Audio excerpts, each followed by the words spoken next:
Sorry I wasn't able to get all of my questions answered on the 10-minute Castify. But picking up with the questions that were provided, what kind of training did I have in working with trauma? I've had no training. All I know is what I have gained in working with students in a variety of situations. Seeking out information through other resources, whether they are books or trainings that I can take. I have done some cognitive coaching, so sometimes I will use the coaching conversation to help a student with reflection or problem resolving. But if a student's not talking to you, it's really hard to use that. I have reached out to people that I know who are well versed on trauma to get some advice. But through just my own education, I never received any training. And I think the fact that we are seeing more and more of our student population struggling with different issues, I think school counselors are making more of an effort to make sure on professional development days, teachers have an opportunity to work with um, experts um, on trauma or other mental illness that students might encounter. Our school does have what we call a student assistance team. So it's posted around the school with pictures of the people that you could go to if you had concerns. I'm not one of those people. Um, I was never asked or anything like that. And I don't even know if just being on this poster, if there's any additional training that it takes to be on there. I think they're just um, another person that will listen to you. I am a mandatory reporter, so there is online training, and we have to maintain that certification every 5 years. I don't think the online training or the certification, though, necessarily qualifies me for being someone who is suited to work with somebody who has experienced trauma. But some of the things that I have used as tools and techniques partly come from a variety of different situations over my 18 years of teaching, and how to de-escalate or how to approach students who maybe don't want to be approached. And some of my tools come from being a mother.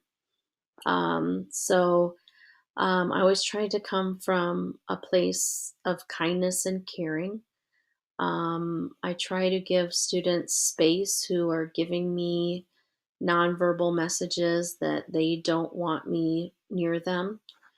I try very hard to use a quiet voice to um, allow them a space that they feel safe in, um, to have another individual present that could assist in any sort of communication.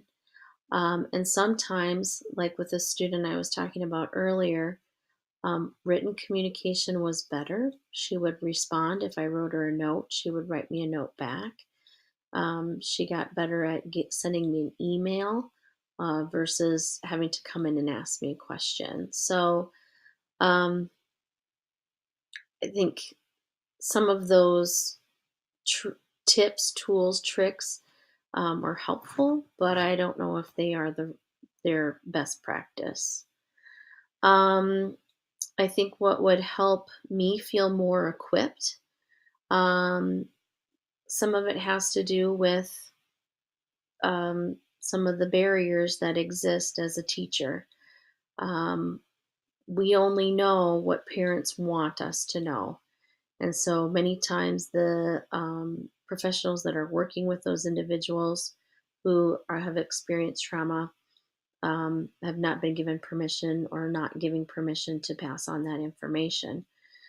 So I I feel like there's probably a fine line that a school counselor or a student assistance counselor can cross, but I think, if it's something that would help a teacher, it wouldn't hurt if they could maybe pose the question to parents like, is there anything, you want Mrs. Warner to know? Or how could, your child's teachers best serve them? Something that they could pass along to us without us having to know all the details.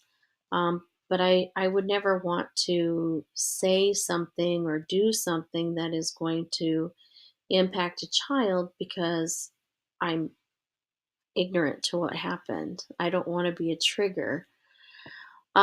So my advice for people who are going into education and working with a diverse population, um, be flexible. No kid, no situation is the same. What worked one day might not work the next. So, being open to suggestions, working with any teacher leaders or other people in your building or in your district that have expertise in this area.